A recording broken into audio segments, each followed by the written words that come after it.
It's going to be the first talk for me in English, so let me try. What I'm going to be talking today is the thing that basically drove me through the whole history of my career, and that mostly based and represent the cases that happened, not because they were intended to happen, but that mostly because that was happened by accident. So first of all, yeah, so who am I? So what drove me through all of these years? So I started in 2003, I believe, in a German company that was at that point of time doing the tool for the software modeling.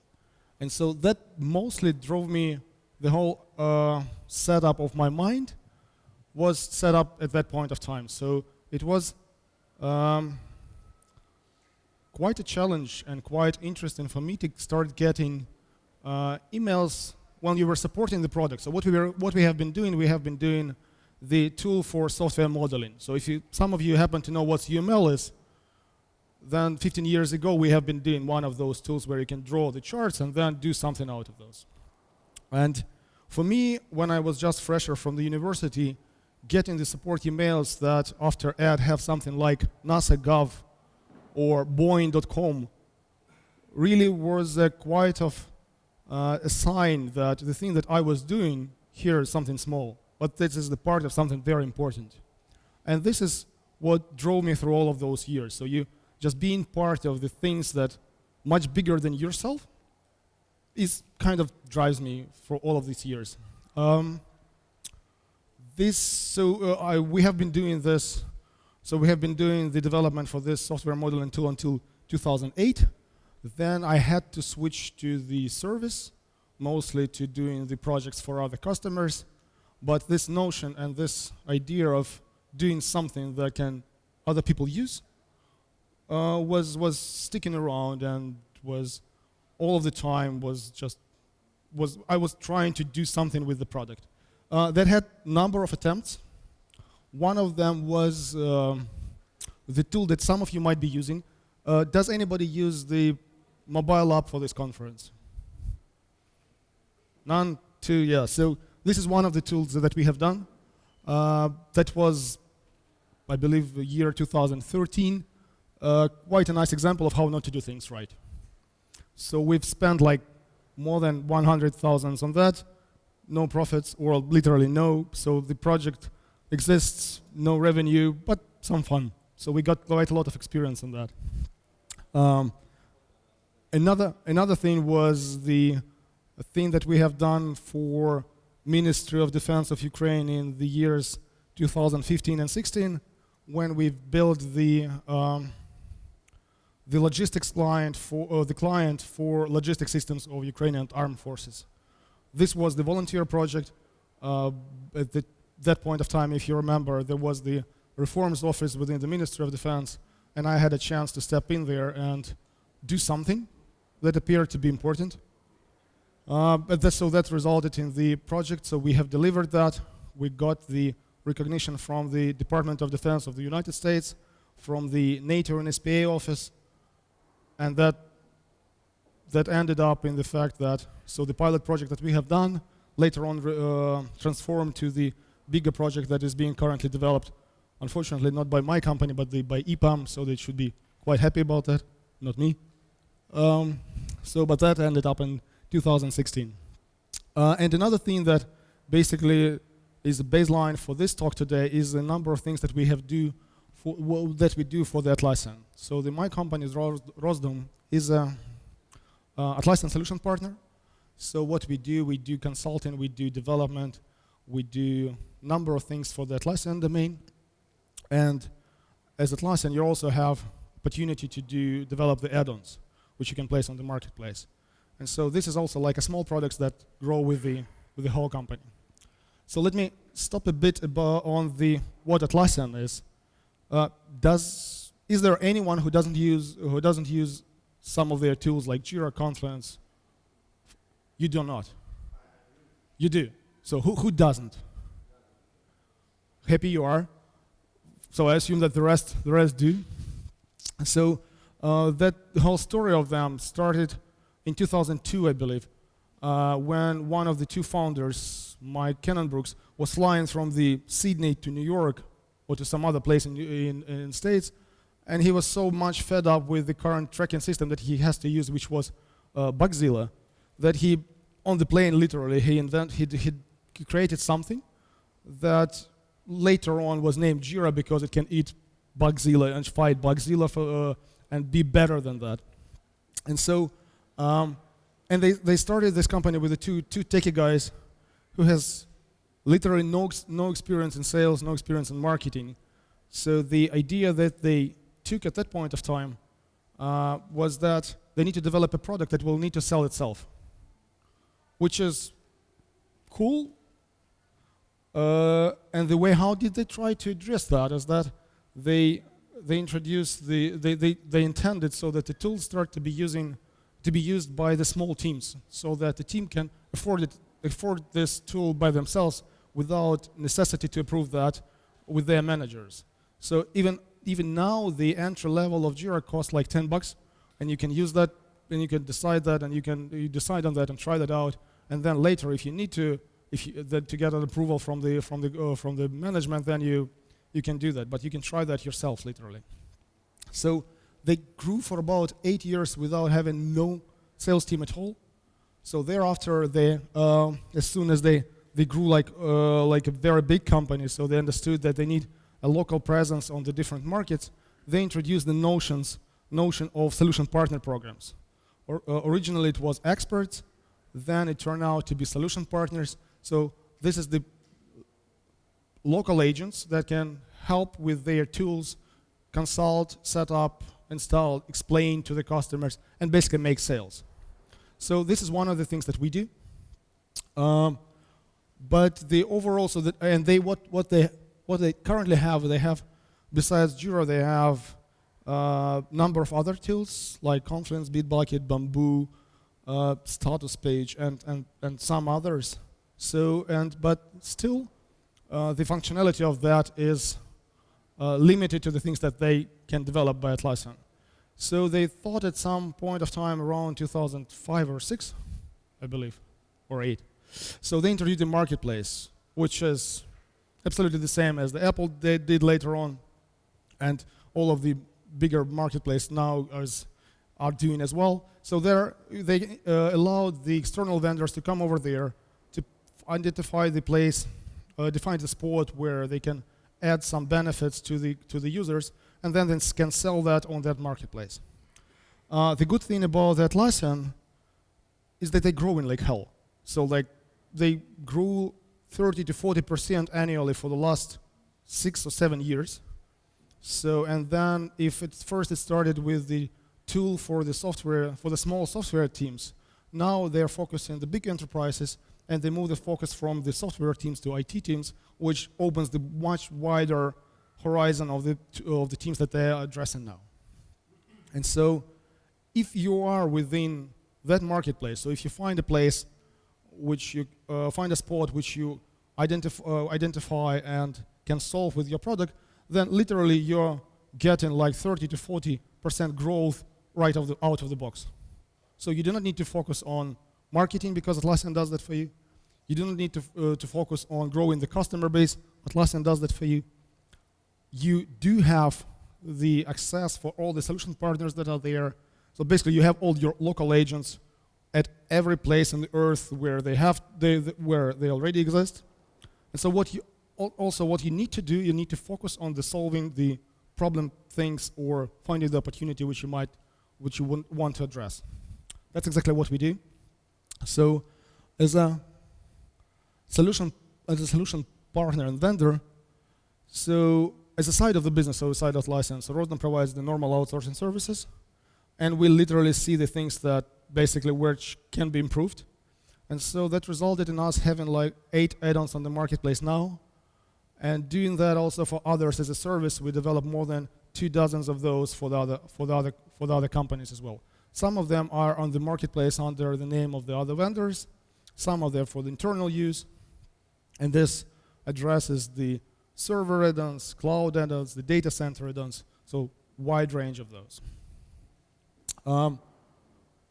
We do so as a the main focus of our company is basically we focus on the integration of the Atlassian tools between themselves, or integration between the Atlassian tools and the rest of the world, like CRM systems, Salesforce, you name it. For instance, HPLM system, which is like the old dinosaur with the tracking system, the task tracking system of the older times.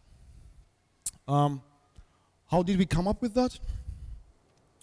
Not by accident, but in a way we try to find out the niche. I believe all of the people here were talking about the niche, so how to find this niche. So for us, it started like that. We start adjusting the tool that we have been using, which appeared to be Jira, and then we understood that this might be we can do that as a service, and then deepen our expertise in that.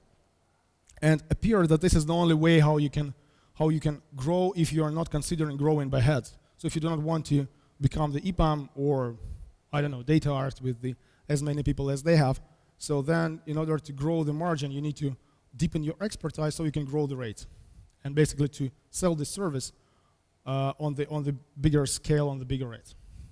So and it appeared so if you are talking about the sales process, yeah. So there is a famous movie which is quite surprisingly in English is called Glengarry Glen Ross, which identifies the sales process quite intensively within like 3 minutes video, which in Russian is translated to Amerikanцы.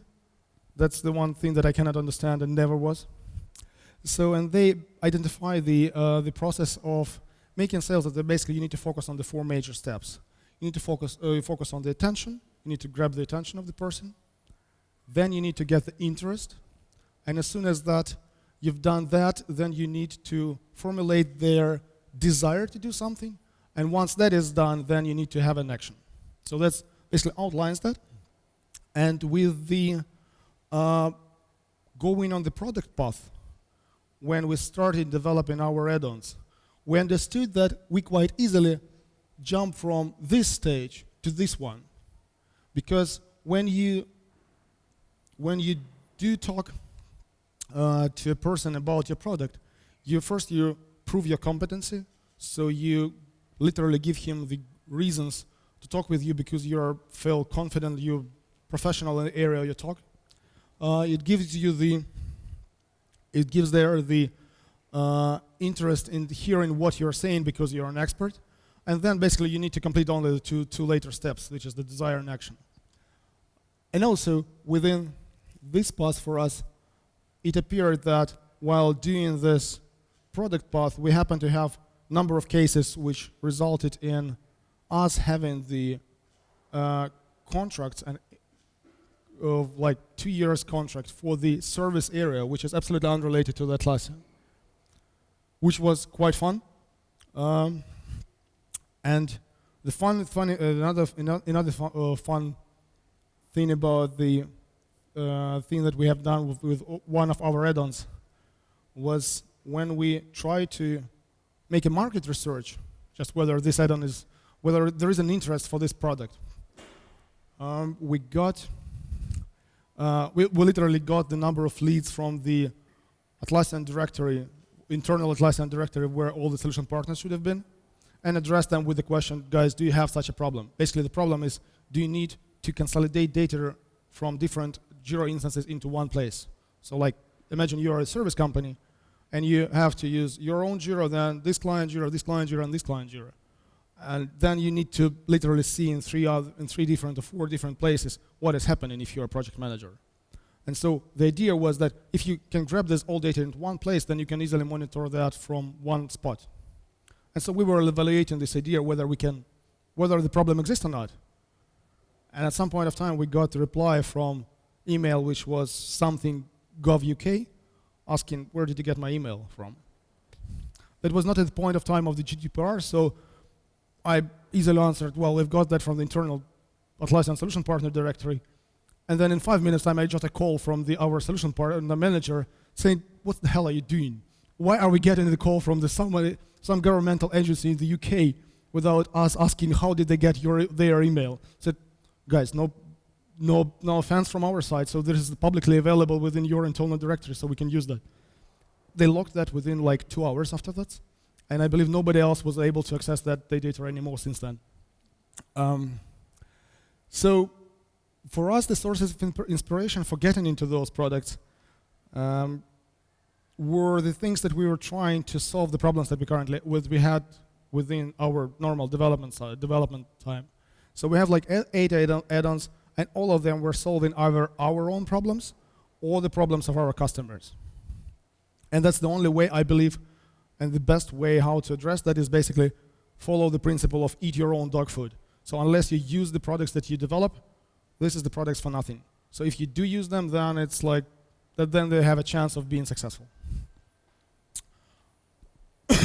As for shaping, so that's the way how you position that properly. Or within our case, while talking to customers, we managed to identify like 4 different personas who might be the users of our add-on. And just recently, and these were not the ones, not fully the ones that we addressed, we imagined ourselves. And just recently, we understood that there is one more positioning with the exactly same solution for this consolidating of data between different JIRAs into one that might become interested for the Atlassian themselves. So that might be also quite an interesting path for us to cooperate more closely with Atlassian themselves, not only with the end users and customers of them. Turning point is the thing so as for now, so we try to combine the service area, so the service part of our business with the product part within one management. It appears to be quite difficult. So literally so at some point of time it came to understanding that we need to split that and split that completely. So since this year, so we moved the service part area to the management of another entity, and then focused on the Atlassians themselves, Atlassian services and Atlassian products within a much smaller group, a much smaller team. Lessons learned from all this endeavor for about last 6 years. The sales channel is unpredictable. So for us, the product path brought the customers for the service area, which was not, we cannot predict that and plan that, but literally we managed to have 4 customers that were serving as a service area, which resulted from the conversation from the product business. The splitting of the responsibility as soon as possible. So that's the steps that we should have taken much sooner than we have actually done that. I believe these are the rakes. The third one, the don't use the bench, are the rakes that most of the software outsourcing companies stepped onto while trying to do the product. It doesn't work. So if you want to use the product, use your best people, whatever cost. So it's clearly a pain because you'll need to take them off from the customer projects where they're getting quite a good pay. But if you want to dedicate them for the service and want to dedicate them for the product, you just literally have to do that. Otherwise, it will not work. And the last point is the mental difference of the people who work on the product and services. I originally had that in this presentation for a while, but so that I was addressing that the people working on the product and the service are different type of people that you can use in terms of the development. Because those who are working for the service and on the customer projects, what they focus on and what's their main responsibility is basically to report hours and solve and make the tasks that are there for them to be done. As soon as they've done that, they are happy. The timesheets are complete, the work is accomplished. With the product team on the other side, their main focus is bringing the value to the customers, bringing the value to the real users of the things that they do and develop. And this changes the understanding and the mentality of the people who are working on that. Because bringing the value is not the same thing as completing the task.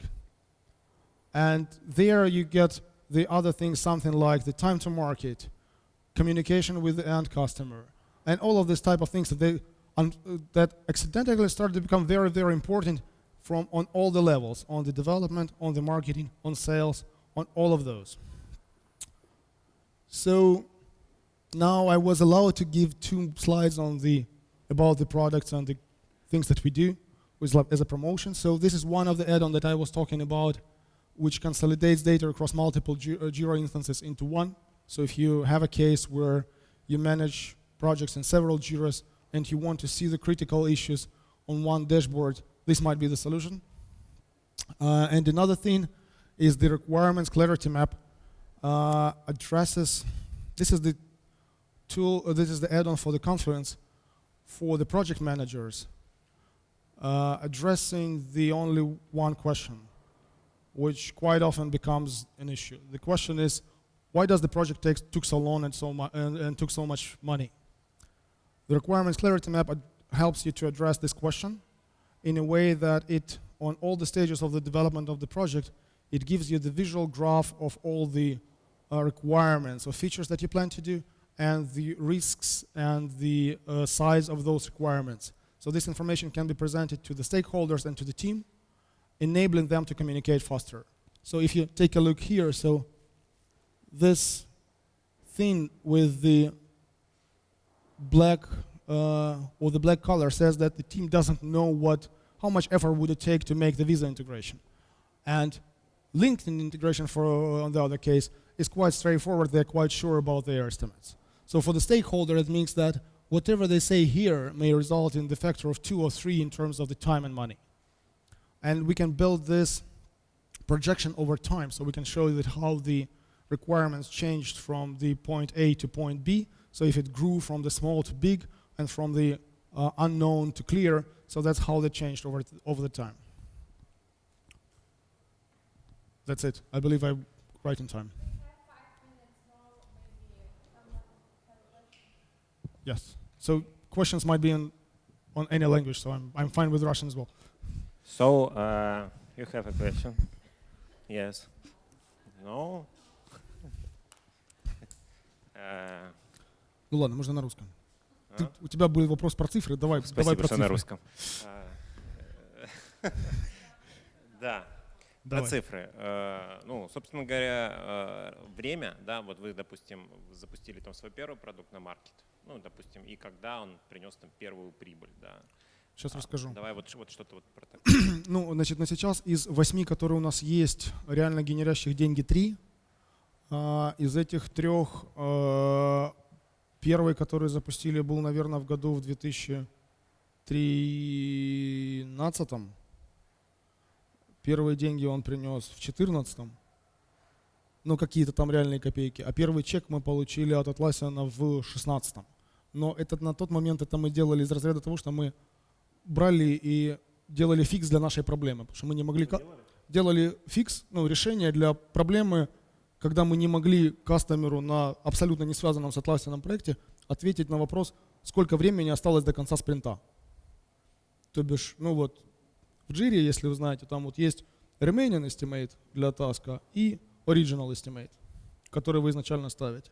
Вот если посмотреть на sprint-board, то вот сколько осталось, всегда показывает original estimate. Если у вас task estimation на 8 часов, а 3 потрачено, он говорит, что осталось 8. Вот хоть убейся. Если тасков 50 и каких-то там процентов 20 из них сделано, до конца спринта все равно будет оставаться все те 100%, которые были изначально. Вот мы сделали штуку, которая показывает, сколько на самом деле осталось. Потому что ну, клиент задолбал нас, он по голове стучал каждый раз, говорил, сколько осталось, а мы каждый раз руками должны были вот это вот идти и считать. Ну а сбоку сидит команда, которая может это сделать и сделала. Вот. К вопросу о том, значит, первые деньги пришли, наверное, в году в 16-17. С первого продукта с этого. С первого продукта, да. Вот, ну его, кстати, здесь не было. Вот. Дальше из тех, которые последние веселые, это вот Watchtower. Watchtower мы начали делать ну, идея появилась в 16-м. Вот у нас там был сначала market research, потом был proof of concept в апреле 17-го, в MVP, наверное, было к августу 17-го. И вот с тех пор вот оно живет и приносит деньги.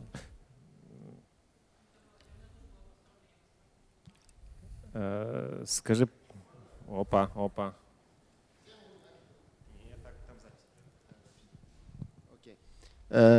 Спасибо за доклад. В принципе, та же модель у меня действует. Вопрос, скажем так, чаще всего запросы, да, клиента приходят, то есть у вас есть solution, мне нужно его доработать, из этого может выливаться новый solution. Да. Чаще всего. То есть, и это кастомизация этого продукта, Да. это и есть вот эта сервисная модель дополнительная, которая Да. вылезает из продукта. То есть вы, как часто у вас получилось, там, условно говоря, реализовать новые продукты, там, новые идеи, микропродукты Я бы сказал, что на основании кастомизации вот этих вот. Я бы сказал, что был спин-офф. То есть мы вот на основании, ну это не доработка, это был чистый спин-офф. То бишь на основании вот идеи Watchtower, который консолидирует данные между разными джиры в одном месте. К нам пришел достаточно большой вендор английский, сказал, а вы можете сделать такое же, но не с джирами, а с HPLM, который такой динозавр, который реально вот совсем динозавр. Мы сказали, да, давайте, и это был чисто сервисный контракт. То бишь вот мы сказали, вот мы вот берем и делаем ПОК того, что вот это возможно. И это был там proof of concept сервисный на 3 месяца приседаний и усилий, чтобы доказать, что это возможно. Там механизм такой же, но подход совершенно другой. Я же говорю, вот чистого того, что возьмите вот это и доработайте, на такое мы не идем. Вот. А вот на спин-оффы, когда вот такое же, но с другой стороны, там где можно выделить четкий скоп, там да. Где-то был еще вопрос. Да. Оборачиваете ли вы вот эти свои продукты в вещи такие, как видеодемонстрации, Да. обучалочки и так далее? Да. И мерили ли вы, как это влияет в плане денег, насколько это приносит больше, когда появляется такая обертка? Нам в этом плане, наверное, чуть легче, потому что для плейсинга на маркетплейсе есть там лист how-to, вот, того, чего надо следовать. И вот там вот как раз и говорят, что вот делай так и делай. То есть как бы ты можешь этого не делать, но они как бы изначально сказали, вот это вот надо. То есть мы можем без этого, но вот это вот очень желательно. И поэтому, да, мы это делаем. Скажи, пожалуйста, может быть, только несколько философский вопрос. Если у тебя был бы выбор ну, вот с нуля, и деньги какие-то есть для того, чтобы вложить в бизнес, ты куда сейчас пошел? Вот разработка продуктов под маркет или аутсорс? Я бы прошел в продукт. Продукт, да? Да. Ну, это ну там дальше получится и дальше Да, там да, будет да. достаточно большой багаж, потому что, ну, для продукта надо понимать, что у тебя есть ниша, есть product market fit, у тебя есть набор с текущим клиентов. опытом имеется в виду, с текущим опытом. Вот ты С уехал на текущим- 5 лет, на 5 лет много. Ну, у меня был вариант, когда я уходил на 1,5 года в Министерство было. обороны, там, в принципе, очень похожий расклад был. Да. Ага. Вот. А еще скажи, пожалуйста, вот если взять через 3, через 5 лет, через 3 года, через 5 лет, ожидаешь ли ты, что сейчас меньше приносит денег, правильно? Именно вот Продукт, да, намного. Да, намного. То есть в планах оно должно обогнать аутсорс? Ну, Или- смотрите, вот на сейчас ты мне сказал, что ты будешь про цифры спрашивать, я посмотрел. Продукт с прошлого года вырос в 4 раза. Аутсорс, ну, в смысле, сервисное направление выросло на 15%. То бишь, в принципе, какая разница на сейчас, неважно. Да. При том, что на сейчас продукт реально там занимает порядка там 10% от всего revenue, которое генерится компанией, но динамика, вот разница динамики вот такая. То выросла в 4 раза, то выросла на 15%, по-моему. И потенциал того, что он обгонит, он Да. есть. Да. То есть не в какое-то там десятилетие, да, а в принципе там… You never know. Да, окей. Может, у кого-то еще родился вопрос? Время у нас есть. Андрей, спасибо большое. Поблагодарим.